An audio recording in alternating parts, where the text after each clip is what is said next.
All right, y'all. Today, what I'm going to be going over with you is the CAD rule, which is the process that I use for my clients where I teach them how they can eat out at restaurants and even apply this at home as well too, or with fast food, and still be able to lose weight while enjoying their favorite foods. So I'm going to go ahead and dive right into this puppy, okay? So what CAD stands for is carbs, alcohol, dessert. So the process of this is whenever you go out to eat, or even eating at home and creating your own meals, you choose that you are only going to have one of those three rather than getting all three of them. So what this would look like when done wrong, but is pretty common for a lot of us. And again, this is a weight loss and weight management tool. If you're bulking up, right, eat as much as you want.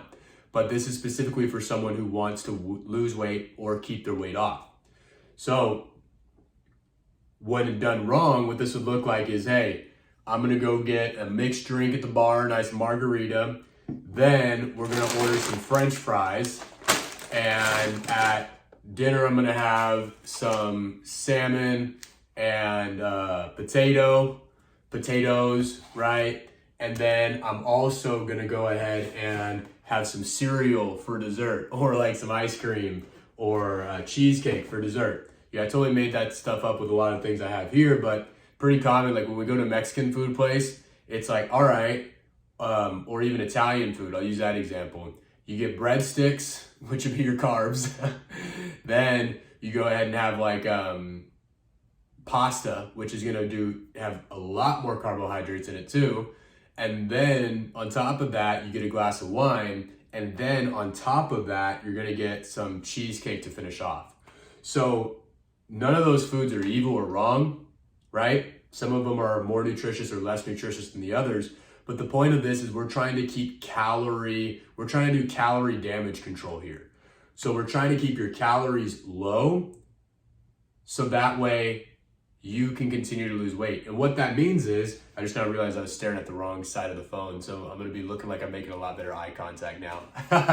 What we're doing here is keeping the three categories of more traditional white carbohydrates. So I like to think of potatoes, rice, pasta in this category, alcohol, so margaritas, beers. Beers are my favorite, but we don't have any at the house right now. Mixed drinks, whatever it might be, and dessert, which are the foods that are the easiest to overeat and overconsume, which causes weight gain, right? Simple as that. Weight gain is overeating. There's also a lot of emotional stuff going on in that too, but I'm not going to dive into on that video. We can talk about how we're bringing in Jesus on that one, but we're just going to talk about calories here today. So those three categories of food are the most easy to overconsume. So we're minimizing those with the CAD rule while still enjoying our favorite foods. Does that make sense? Okay, so let's look at how this would be done right, all right? There's two ways I do this. There's easy mode, and then there's hard mode, we can call it, or level 1 or level 2. Both are good, y'all, okay? That's what I'm gonna say. Choose the one that feels right for you. I'm gonna go ahead and start off with easy mode or level 1, and that would be you're following standard portion control, which means you go into a meal and you're gonna have veggies, protein, fats, and carbohydrates all in that meal, right? So your plate might look like it's divided into thirds or 4/4, or maybe thirds with a side salad there, because you have something like at your meal, you would have eggs for your protein. There are some healthy fats in there as well too, but we'll count, 3 or 4 eggs as your protein source. You have an avocado for your fat source, and then you're mixing in some potatoes and making like a delicious scramble with some cheese on top. So that would have an even serving of protein, fats, and carbohydrates, because we're just simply following portion control, which is like each of those should be about a third of the plate, right? Now, that's easy mode, to where you'd say, okay, that's my breakfast, but I also want to have, a beer with breakfast. Or Honey Nut Cheerios, like some of the dessert. And you could say, okay, I'll have like one beer, right, with this, right? We want to look at one serving, right? And be realistic with it. Don't ask this question of what is a serving before you use common sense and say, well, it's probably one bowl, it's probably one beer, it's probably one glass of wine, one mixed drink. It's probably like, a plate of fries, that type of thing, right? Some places have bigger fries than others. But at that breakfast situation where you have the avocado, eggs, and potatoes all mashed up in a mix, you could choose, all right, if it's like with breakfast, maybe I'll have a drink, like a mimosa with it. Maybe we'll get dessert. Or maybe we want some extra carbs with it, like these French fries. Maybe you want biscuits, right? Maybe you want some bread. You would choose one of those, and then you wouldn't get the other ones. But the next time you go out, you can choose the other ones. So if you go out like 4 or 5 times a week, you see how you can still get your favorite things, but it's also tapping into and listening to Holy Spirit and say, what's appropriate here in this situation, right? What's going to allow me to enjoy myself, but not go overboard? And listening to that. Sometimes it's alcohol, sometimes it's dessert, sometimes it's some extra, more traditional white carbs like bread, potatoes, rice, pasta, etc. Okay? Now, that's easy mode, where you're using regular portion control and you already have a serving of carbohydrates with that meal.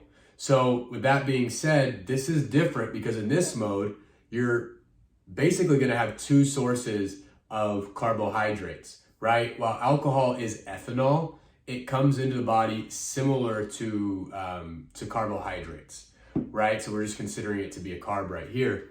You're basically getting 2 carbohydrate sources in that meal. So you're not depriving yourself of carbs at all with that process. You're actually gonna have more carbs than everything else, but you're keeping the damage control low instead of getting biscuits, potatoes, cheesecake, and a mimosa at breakfast. You keep it under control, which limits weight gain and actually helps to encourage weight loss and weight management. Now, hard mode would be to where maybe you already had a more carbohydrate heavy meal earlier that day. Maybe you're going in more of a ketogenic approach and lower carbohydrates, or you're just simply trying to keep your carbs low on this day because you haven't exercised a ton and maybe you just haven't done anything to where your carbs actually have a job for the day. Because my philosophy for carbs is one that I picked up from my wife, and that is give your carbs a job, right? So whenever you take in some carbs, they should be doing something. Don't just let them sit there. Meaning like go work out, strength train, go run, do something where they're gonna be used, right? Walking and stretching doesn't use carbs that much, okay? So with that being said, this next one, level 2 or hard mode, is for somebody who's like, man, I just don't want a lot of carbs today. Right? So what they would do is instead say, hey, maybe they're gonna have some eggs, avocado in that breakfast, but maybe they just keep it to that and they don't add any carbs to their traditional breakfast that they chose. Or maybe they decide I'm gonna double up on my fats and protein and throw some salmon in with it, whatever that looks like. Then from there, that original meal doesn't contain any carbs. So they're now going to say, well, I still want to enjoy stuff, so maybe I'll get a beer on draft, okay? And that's gonna be it, all right? You're not gonna add any potatoes or biscuits or anything like that with it. You would just do a beer on draft. So this is more hard mode. Hard mode or level 2 is for someone who is following a more lower carbohydrate approach, which is appropriate if you're not doing a lot of strength training, or maybe your body just feels better running off of a more ketogenic, lower carb approach. I know I do multiple days a week, usually about 2 days a week, where I kind of carb cycle. I'll have low carb days and high carb days, and usually those low carb days are on days that I'm resting more, or I'm not doing strength training or running. So on those days, it would be like for me, to where I'd choose all those protein and fatty options like the salmon, avocado, and eggs, and I would just have a beer, or I would have like a bowl of cereal, and that would be it. And it keeps your carbs lower. For a lot of you guys, it's gonna make you feel ultra light and leaner and less bloated after the meal. So this is two strategies that you can use. One allows a little bit more carbs. The second one is a little bit more aggressive and limits your carbs. Both are cool. Both are going to be used in different situations, right? Level 1 is great after you did a phenomenal workout and you need some extra calories and carbs. Number 2 is great if you're like, I actually want to keep my calories lower at this meal and I don't want a ton of carbs. You go with that option. Go ahead and use the one that Holy Spirit's calling you to use. All right? So that's the CAD rule in practice and in work. Go ahead and use this to make it to where you can eat your favorite foods and still lose weight and keep the weight off for good. All right, guys, remember, you got this. I got you. He's got you. Now let's get to it.